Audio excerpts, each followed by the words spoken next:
बिस्मिल्लाहिर्रहमानिर्रहीम। अस्सलाम वालेकुम नाज़रीन, आप यूट्यूब चैनल देख रहे हैं। मैं इमरान खान हूँ। एक बात तो वादे हो गई कि एस्टेब्लिशमेंट के क्रॉस की अब अहमियत नहीं रही। पहले एस्टेब्लिशमेंट किसी पॉलिटिकल पार्टी पे ऐसे करके क्रॉस लगा देती थी कि जनाब ये पॉलिटिकल शख्सियत ख़त्म, इसके ऊपर क्रॉस लग गया, अब ये कभी नहीं आएगा। और फिर हमने देखा सियासतदान बेचारे एड़ियाँ रगड़ते रहते थे, बैठे रहते थे अपने ड्राइंग रूमों के अंदर और उनकी सियासी हैसियत ख़त्म हो जाती थी। लेकिन अब एस्टेब्लिशमेंट का क्रॉस उतना अहम रहा नहीं। गुज़िश्ता चंद दहाइयों में ये चीज़ें बदलना शुरू हुई और बिलाखिर इमरान खान साहब ने इसको तबाह बर्बाद करके रख दिया। एस्टेब्लिशमेंट की मिथ टूट गई है। जिस पर एस्टेब्लिशमेंट अब क्रॉस लगा देती है वो अवामी हीरो बन जाता है, और जिसके ऊपर एस्टेब्लिशमेंट हाथ रख देती है वो अवाम की नज़रों में विलन बन जाता है, वो अवाम के बीच में जा ही नहीं पाता। अभी हाल ही में देखें, एक हफ्ते के अंदर अंदर सारा गेम हो गया। DGISPR ने कहा, और DGISPR ने कहा तो बोले मिलिट्री एस्टेब्लिशमेंट ने कहा कि उन्होंने कहा जी कि सुहेल अफरीदी कबूल नहीं है। अल्फाज तो ये नहीं थे, लेकिन बात यही थी कि सुहेल अफरीदी कबूल नहीं है। टाउटों ने नाच नाच के घुंघरू तोड़ दिए, लोगों ने बड़ी छलांगे मारी, ये कर वो कर, बहुत सारे लोगों ने दावे कर दिए बहुत बुलंदो बांग किस्म के। लेकिन हुआ क्या? मिलिट्री एस्टेब्लिशमेंट की मिथ एक मरतबा फिर टूट गई। सुहेल अफरीदी ने वज़ीर आला खैबर पख्तूनख्वा का हलफ उठा लिया, और हलफ लिया गवर्नर फैसल कुंडी ने, जिसने कुंडी लगाई हुई थी कि जनाब मैंने बुआ नहीं खोलना और मैंने किसी किस्म का हलफ नहीं लेना। ये ऐसा दिखाई दे रहा था, नीयत तो उनकी यही लग रही थी। वो कहते थे जी गंडापुर का तो इस्तीफ़ा आया ही नहीं जी, वो तो इस्तीफ़ा ठीक नहीं है जी, उसके ऊपर तो दस्तखत ठीक नहीं है जी, मैं तो इस इलेक्शन को नहीं मानता। फिर आकर उसी वज़ीर आला से हलफ भी लिया जिसके वो खिलाफ थे। अब DGISPR भी इनके खिलाफ बात कर चुके हैं, लेकिन उसके बावजूद वो जीत गए, वो वज़ीर आला बन गए। अब ये एस्टेब्लिशमेंट सोचे कि उसके क्रॉस की वक़्त ख़त्म क्यों हो गई, क्योंकि देखिए माजी में एस्टेब्लिशमेंट जिसके ऊपर क्रॉस लगाती थी ना, पब्लिक भी उसके ऊपर क्रॉस लगा देती थी। हमने ये होता हुआ देखा है। चाहे लंबे अरसे के लिए नहीं लगता था तो उस वक्त तक के लिए कोई ना कोई ऐसी गेम हो जाती थी। अभी पाकिस्तान की पब्लिक बाशऊर हो गई है और वो पाकिस्तान की एस्टेब्लिशमेंट को गलत समझती है। वो ये कहती है कि इन्होंने सारे फैसले अपने मफाद में किए, अवामी मफाद में तो किए ही नहीं, हर दफ़ा ये खुद कुछ ना कुछ कमा लेते हैं। तो इमरान खान साहब पे क्रॉस इन्होंने लगाया था तो 8 फरवरी को अवाम ने एक नया रिकॉर्ड बना डाला कि जनाब आपने इंतखाबी निशान भी नहीं दिया, कुछ भी नहीं दिया। इतनी सख्ती भी की लोगों ने, फिर भी इमरान खान ने जिस जिसके ऊपर हाथ रखा उन सबको जितवा दिया, और वो सिलसिला अभी तक जारी है।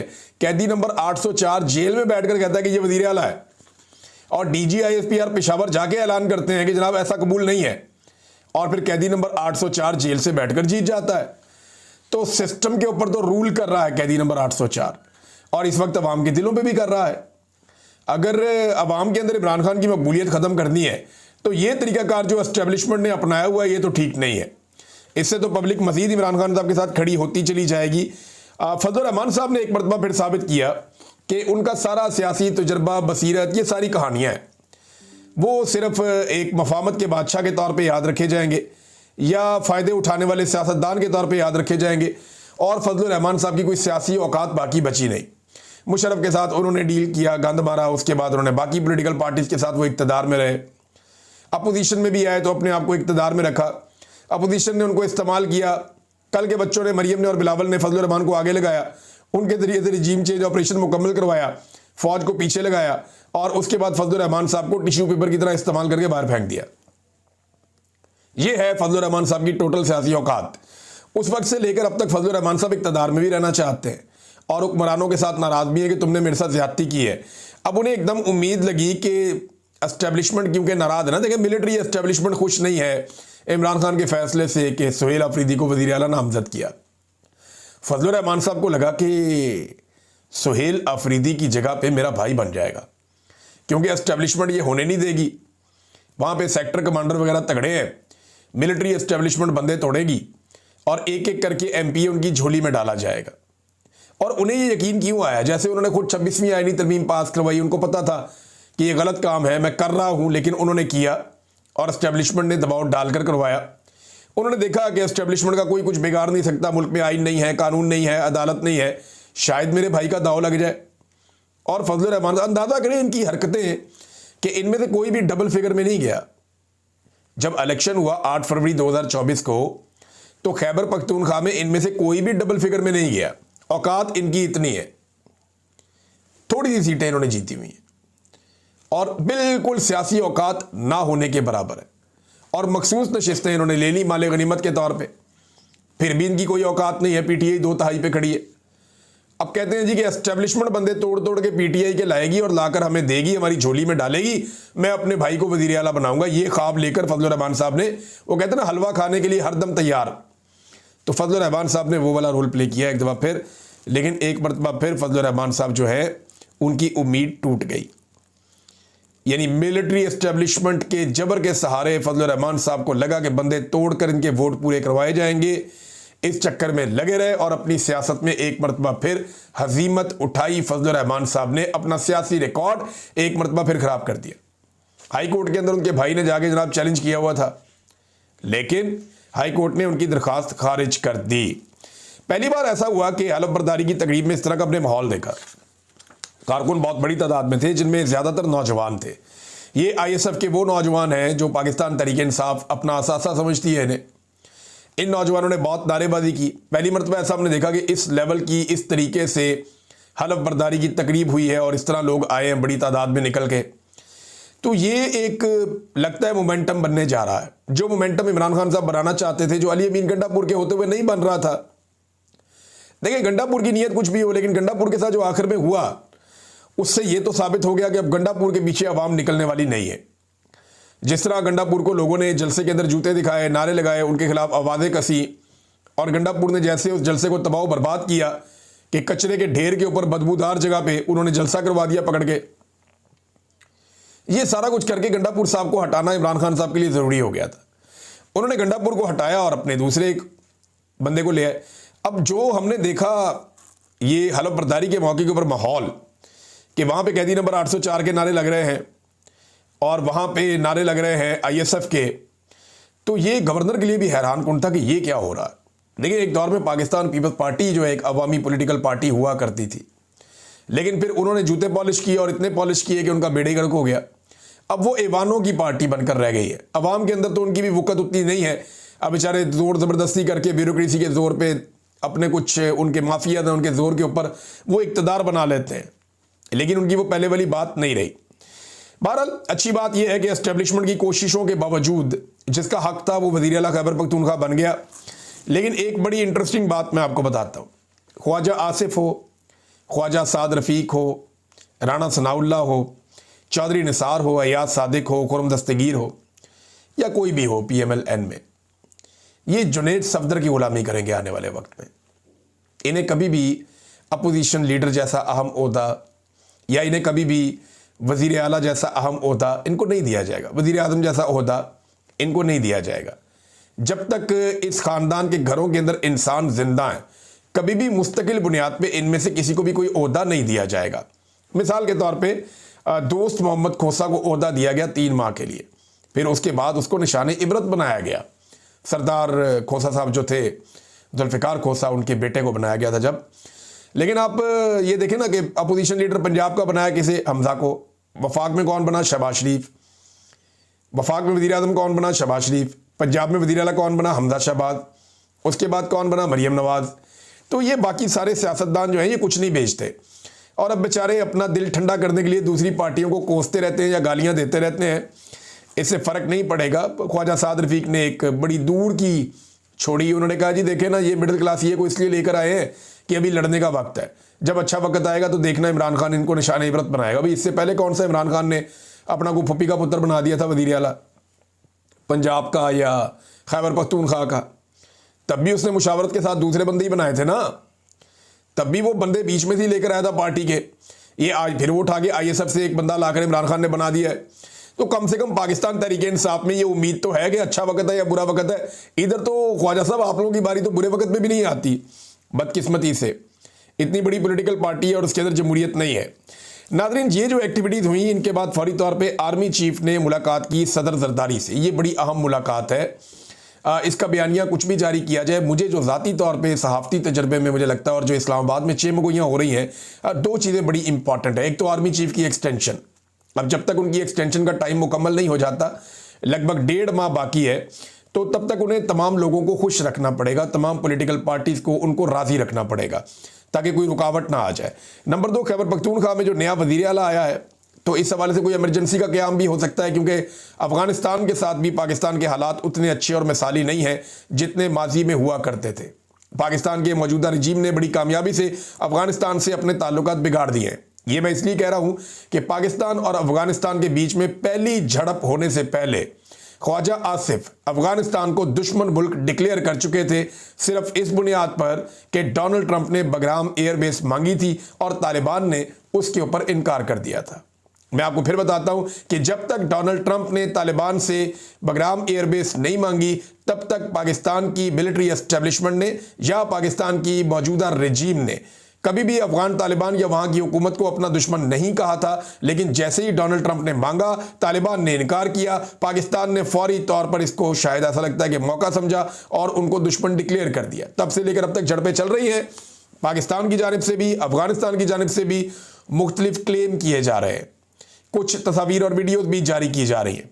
अफगानिस्तान का दावा है कि पाकिस्तान ने पहले हमला किया और उसके बाद अफगानों ने वहाँ पे कोई कार्रवाई की और उन्होंने कुछ पाकिस्तानी इलाकों पे, चौकियों पे और पोस्टों पे कब्जे कर लिए, ये उनका दावा है। जबकि पाकिस्तान की जानिब से दावा है कि पाकिस्तान ने भी कार्रवाई की और बहुत सारी पोस्टों पे और चीज़ों पे और हथियारों पे कब्जा कर लिया अफगानिस्तान से। अब ये दोनों तरफ से एक ही तरह के दावे किए जा रहे हैं। अब ग्राउंड के ऊपर जाके कौन वॉर रिपोर्टिंग करे, इतना खतरनाक इलाका है वो। बहरहाल स्पिन बोल्डे और कंधार में या काबुल के अंदर कोई ऑयल फील्ड है, कुछ लोग कहते हैं, और कुछ लोग कहते हैं नहीं, वो काबुल में कोई और एरिया है। यहाँ पे पाकिस्तानी एयरफोर्स ने भी अटैक किया है और अफगानिस्तान और पाकिस्तान दोनों हमसाए ममालिक हैं। इन दोनों के बीच में बेहतरीन ताल्लुकात होने चाहिए। अफगानिस्तान के चारों तरफ 6 मुल्क हैं, 6 में से सिर्फ एक मुल्क है जिसके साथ अफगानिस्तान की लड़ाई चल रही है। यानी आप ये नक्शा देखें ना, मैं यहाँ भी खोल लेता हूँ। अफगानिस्तान के साथ 6 मुल्क लगते हैं अगर आप गौर करें तो। एक पाकिस्तान है, एक चाइना है, चाइना का तो बहुत थोड़ा सा एरिया लगता है, एक ताजिकिस्तान है, एक उज्बेकिस्तान है, एक तुर्कमानिस्तान है और एक ईरान है। अफगानिस्तान की लड़ाई जो है वो बाकी 5 मुल्कों से नहीं है, सिर्फ पाकिस्तान के साथ उनके हालात ख़राब हैं। और पाकिस्तान के साथ जो हमसाया ममालिक हैं उनमें ईरान है, अफगानिस्तान है, चाइना है, इंडिया है। चाइना को छोड़कर बाकी ममालिक के साथ पाकिस्तान के ताल्लुकात अच्छे नहीं हैं। पाकिस्तान को अपनी पॉलिसी पे गौर करना पड़ेगा। पाकिस्तान और अफगानिस्तान की आपसी लड़ाई का जो फ़ायदा है वो पाकिस्तान के दुश्मन उठाएंगे। पाकिस्तान को अफगानिस्तान के साथ अपने मामलात बेहतर रखने चाहिए, अफगानिस्तान के साथ अपने मामलात को दुरुस्त करना चाहिए और अफगानिस्तान को भी यही करना चाहिए। यही दोनों ममालिक के मफाद में है कि तजारत की जाए, ट्रेड की जाए। दोनों ममालिक जो है वो अपने अपने खित्ते में लोगों की भलाई के लिए काम करें, बजाय इसके कि आपस में एक लड़ाई शुरू कर दें। देखिए ना, प्रॉक्सी का काम हमें नहीं करना चाहिए। हमने बहुत अरसा मगरिब की प्रॉक्सी बन के अफगानिस्तान को मैदान जंग बनाए रखा, और अब अगर अफगानिस्तान इंडिया के साथ ताल्लुकात बनाएगा या दीगर जगहों ताल्लुकात बना के वो पाकिस्तान के साथ ताल्लुकात ख़राब करेगा तो इन दोनों ममालिक के लिए बुरा होगा।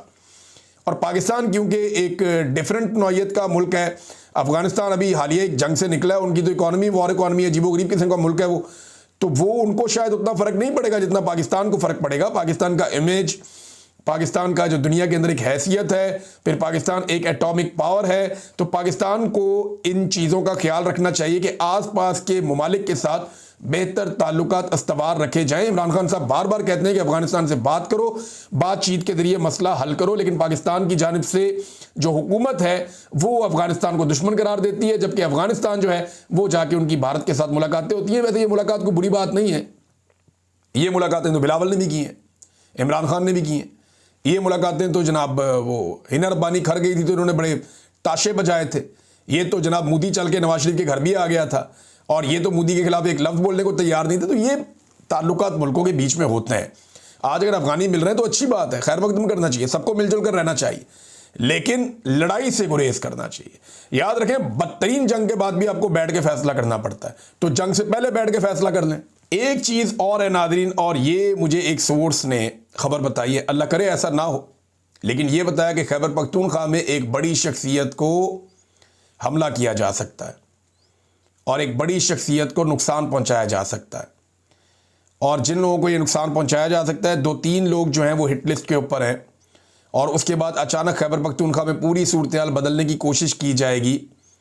ये जो 2-3 लोग हिट लिस्ट के ऊपर हैं, ये दोनों तीनों जानते हैं कि उनकी जान खतरे में। लिहाजा मुझे एक मेरे सोर्स ने कहा कि खैबर पख्तूनख्वा में किसी बड़ी शख्सियत को हिट किया जा सकता है, जिसके नतीजे में हालात ख़राब किए जा सकते हैं और उसका फ़ायदा जो है वो पाकिस्तान के दुश्मनों को होगा। लिहाजा जो लोग जानते हैं और उनको पता है जो मैं बात कर रहा हूँ, वो अपनी हिफाजत का बंदोबस्त करें, क्योंकि पाकिस्तान अब किसी बड़े साने का या इस तरह के हालात में, जैसे अभी हालात चल रहे हैं, इस तरह के किसी एडवेंचर का पाकिस्तान मुतहम्मल नहीं हो सकता। और ये जो भी पाकिस्तान में होने जा रहा है, इसके हवाले से मेरा जो सोर्स है उसने ये कहा कि इसमें ये गैर मुल्कियों के तहफ़्फ़ुज़ के लिए या उनके मफादात के तहफ़्फ़ुज़ के लिए ये काम होगा। यानी ये वो मगरबी ताकतें हैं जिनके मफादात के तहफ़्फ़ुज़ के लिए पाकिस्तान ने बार बार अपने आप को जंग में झोंका है।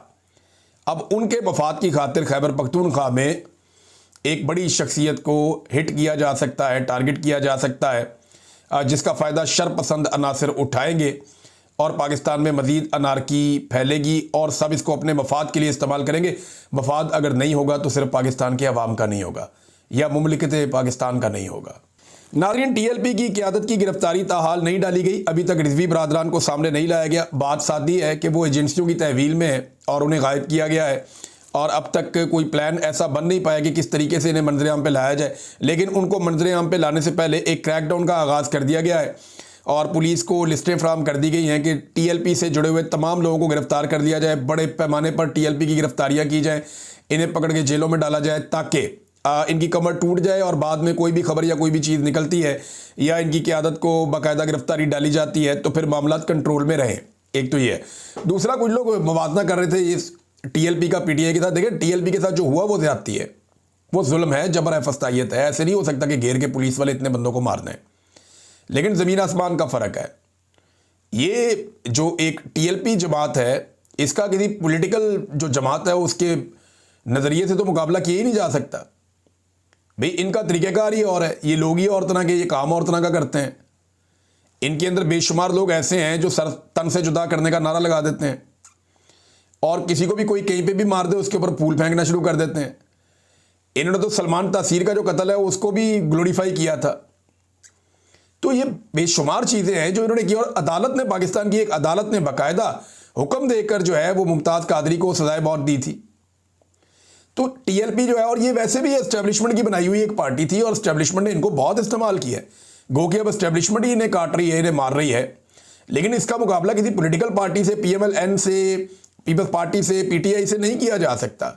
वो सियासी जमातें हैं, जमहूरी जमातें हैं, उनका तरीक़ेकार और है और इनका तरीक़ेकार और है। नाज़रीन, एक और चीज़ है, ये मैं BBC की एक रिपोर्टिंग देख रहा था और ये और कई जगहों पर भी ये चीज़ छपी है कि ऐसा लगता है कि ट्रंप ने शहबाज शरीफ को जानबूझकर शर्मिंदा किया है।